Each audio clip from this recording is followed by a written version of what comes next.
Hey guys, we're back on the hype train with another 9 not so obvious things about a certain class. And as promised on Discord, the next class we'll be talking about is going to be the upcoming hero class, Thanatos.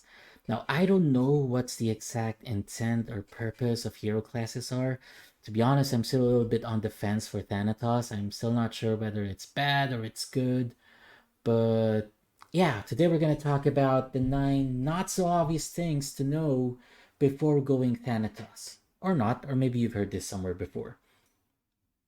But yeah, before we proceed, quick disclaimer, everything I'll be talking about is based on the in-game codes. It's based on my understanding on the in-game codes and some of my game experience and a little bit of actual testing.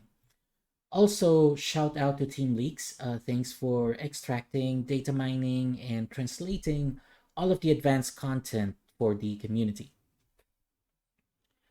Okay, so let's get this started. First one, Heart of Steel has no cooldown. Heart of Steel is very similar to the Swordsman branch skill, so Knight's branch skill. The only difference is, and we noticed this when you were data mining this when it came out, it didn't have any cooldown. The only thing it had was a 1.5-second cast delay, and it consumes Frenzy instead of SP. Now, what this means is you are not restricted by the skill cooldown. The only restriction you have is really your Frenzy. And if you do know how the Frenzy meter works for Thanatos, then you can pretty much tell that you can cycle your Frenzy to have a prolonged period of time under Heart of Steel. And so the effect is the same as the one for the Knight branch. You get 90% steel dam reduc, 90% steel M dam reduc. This is part of damage reduction. So if you don't know what this means, I have a video about damage reduction uploaded a couple of months ago. So feel free to revisit that. It also has 15% state def, which again, if you don't know that, there's a video about status resist that I did upload. But state def is pretty much like Dark Lord Star or Grandma Wolf. Also, this doesn't stack with Soulbinder's Night Soul. They basically cancel each other out. Okay, number 2. Sin Infection uses 100% base chance to inflict poison and fear. Now, take this with a big grain of salt. Okay, this can either be a mistake, which will probably get fixed by the time it gets released, or this can also be just the local codes, the local game files, and then some adjustments will be done on the server side. I don't know. The only thing I have visibility on are the local game codes. Whatever happens on the server side, kind of hard to tell. And so while the description just says there's an X% chance of inflicting poison and fear whenever you're attacked, the odds that's being used by the buff IDs provided by this skill are all 100% across the board. And so the first line here is what it says is whenever you're attacked, there's a 100% chance to apply these two buff IDs. So 136471, what this says is it has a 100% chance to apply the poison effect, which is 25% negative death percentage, HP drain that stacks up to 3 times and will stop when you're at 20% remaining HP. And then it also has a line for triggering the fear effect and the actual fear effect. As you can see, all of the odds are 100.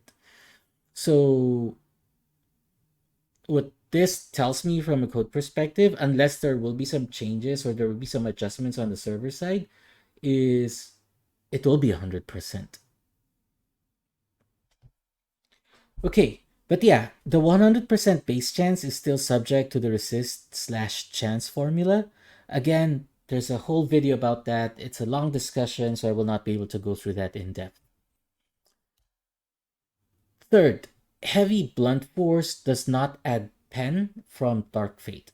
The Dark Fate passive skill is the one that accumulates Frenzy. It also has a secondary effect that adds penetration. So there's a certain percentage of penetration that it adds every time you use a sword type skill, and it can be stacked about 3 times.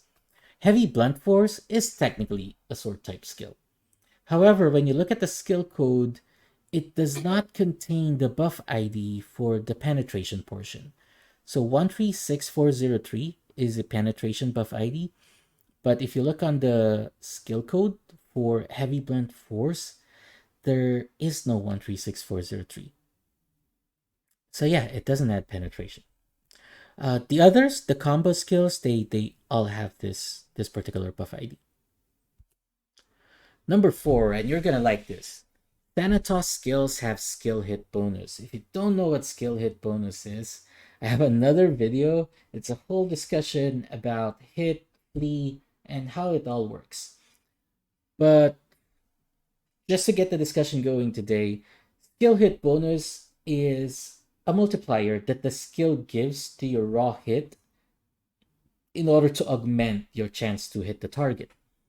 So Heavy Blunt Force has 50%, while all the other combo skills, Form 1 up to Form 4, has 100%.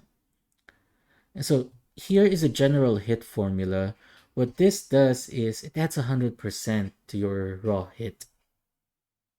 So if you have an enemy that has about 1,000 flee, you probably just need about 550 hit to hit them reliably whenever you're using the combo skills. So yeah, pretty much, I mean, a lot of the physical skillers would pick Frioni for the 100 hit plus the skill damage. Here you'll have a little bit more flexibility on what weapon card you want to use because hit is not going to be such a big problem. Number 5, Cursed Sword Mastery is affected by Parry's PvP mechanics. Now, Cursed Sword Mastery is a passive skill that when you have it max, it gives you 50% chance to completely block damage from all enemies. What it doesn't tell you is that it suffers from the same PvP mechanics that the Lord Knight Parry skill has. So once you enable the skill, you'll get this buff code, 136450. The buff effect is harm immune equals to 1. And harm immune is the code that's being used by Parry. So if you go into the general damage formula, you'll get this. And you have a line there where it basically says your chance to block the damage is affected by the attacker's dexterity and your agility. And what this means is if you want that flawless 50% chance to block damage, you're going to have to invest in agility, especially if your enemies stack up on dexterity.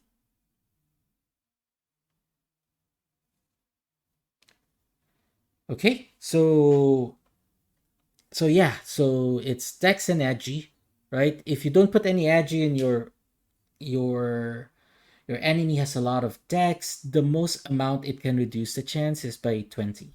So you'll be left with 30% chance to block damage.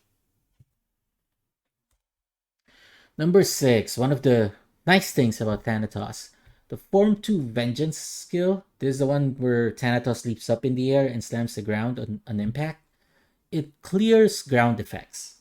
Now, the description wasn't so clear with the ground effects, and so we looked into the skill code and we did a couple of testing to validate which skills it would clear out.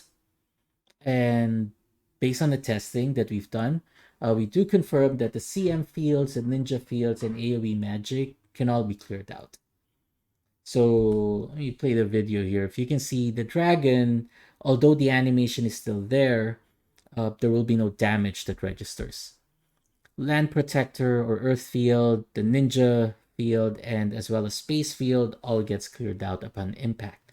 Now, depending on how good you are in timing your skills, because remember, you're going to have to cast Form 1 first before you can use this, it may or may not be that useful.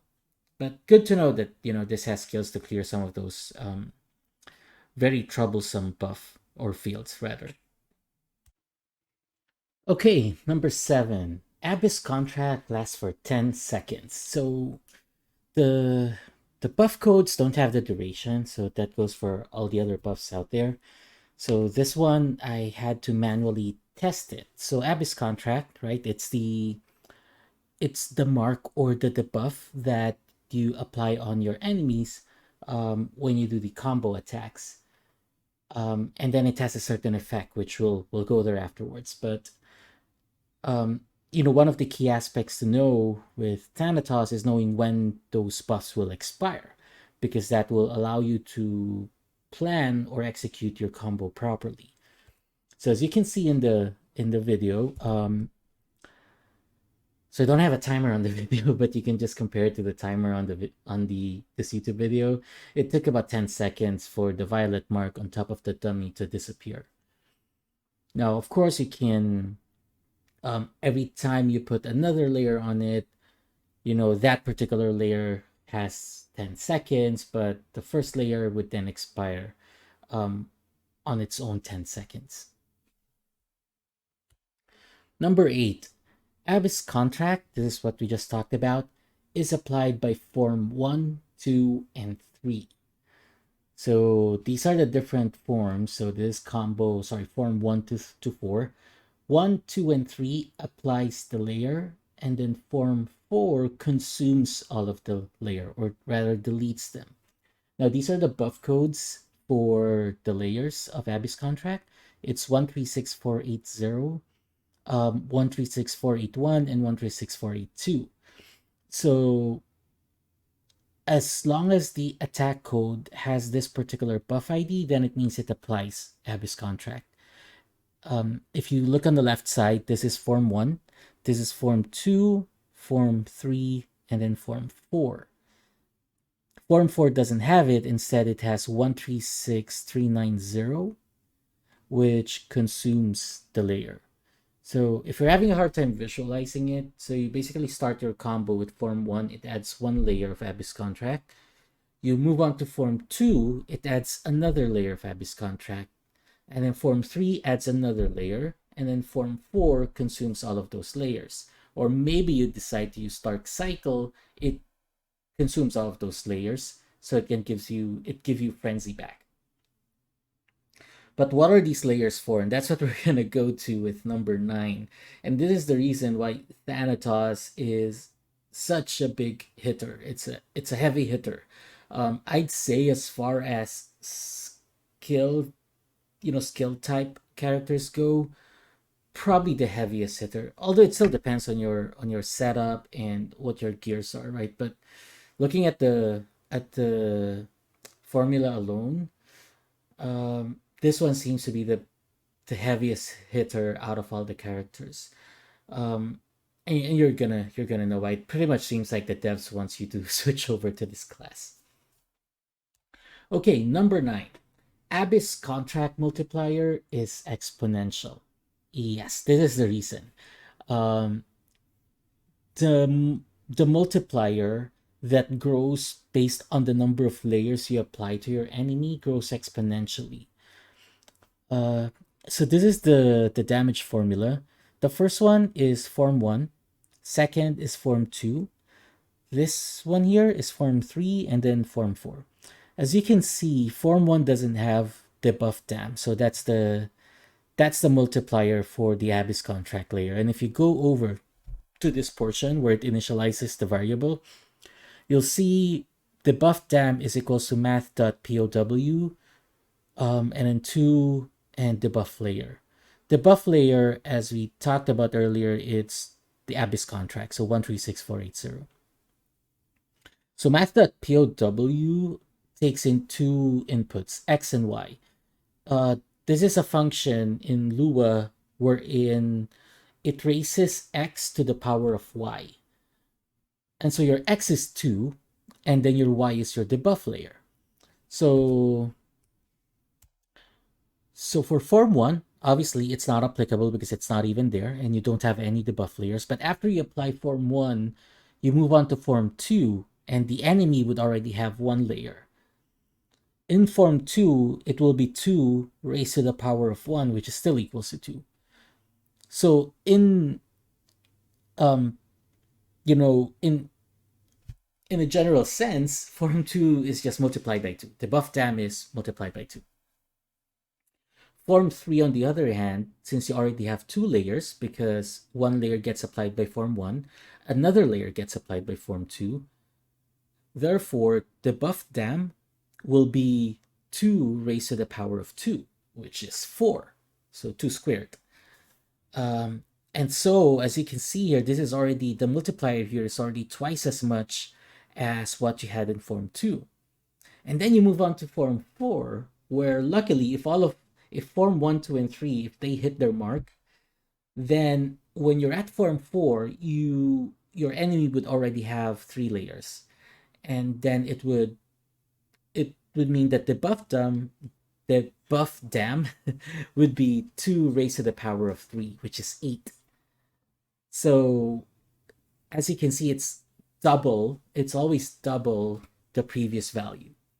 And this is the reason why it's such a heavy hitter. I've been playing around in CBT. My character doesn't have any stuff, and I can easily reach 2M, 3M with Form 4. I mean, and that's coming from a character who doesn't have any depot, who's using an NPC weapon. So yeah, this is probably one of the Form 4, at least, it's probably one of the heaviest hitting skills. Obviously, it still depends on the character and how well you build it. Now, that is not to say that I'm endorsing this class, because like what I told you guys, I'm still on the fence with this one because of the lack of survivability. You have Heart of Steel, yes. You have Parry, yes. But you lack key aspects that make some jobs really tanky, which is anti-fatal and some skills that are sure blocks or an astronomical amount of heal. So yeah, I guess that's it. So these are the 9 things you definitely should know that are not so obvious, right? Before you go and switch over to the Thanatos class. So thanks for watching. If you have any questions or clarifications, just let me know in the comment section below. Thanks everyone.